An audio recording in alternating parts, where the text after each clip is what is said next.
kao prvo, osnovni princip u međunarodnim odnosima jeste poštovanje preuzetih obaveza.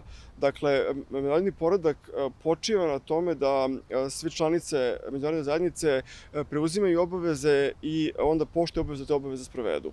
Dakle, bez toga bi svet bio u slobodnom padu. Dakle, to je prvo jedna zaista zabrinjavajuća poruka koja se nekome šalje da je on dobrodošao, recimo, u zajednici evropskih država, a da pritom može da krši taj princip o poštovanju preuzetih obaveza.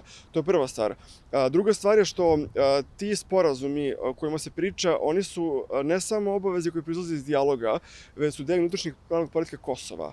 Dakle, Kosovo je te stvari ugradilo i u svoj pravni okvir. Dakle, recimo, zajednica srpskih opština. To nije samo pitanje sporazuma, zbog toga što je Ustavni sud Kosova potvrdio da je zajednica srpskih opština obavezan deo pravnog poretka Kosova koji mora da se formira zbog toga što je ona predviđena zakonom koji je ratifikovan kao međunarodni ugovor i koji onda ima čak prednost i nad Ustavom Kosova. Tako da ovde zapravo nije reč o tome da Kosovo treba samo poštuje obaveze iz dijaloga, što bi trebalo, već se radi o vladavini prava. Dakle, Kosovo treba da poštuje i obaveze koje proizlaze iz njegovog ustava i zakonodavstva.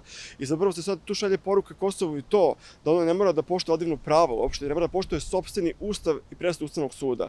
Onda je zaista nezamislivo da u isto vreme neko očekuje od Kosova da, recimo, bude konstruktivan deo dijaloga i da preuzima obaveze i sprovodi ih, a da se u isto vreme šalje ta poruka da Kosovo može da se ogluši na kraju krajeva i presude sopstvenog Ustavnog suda.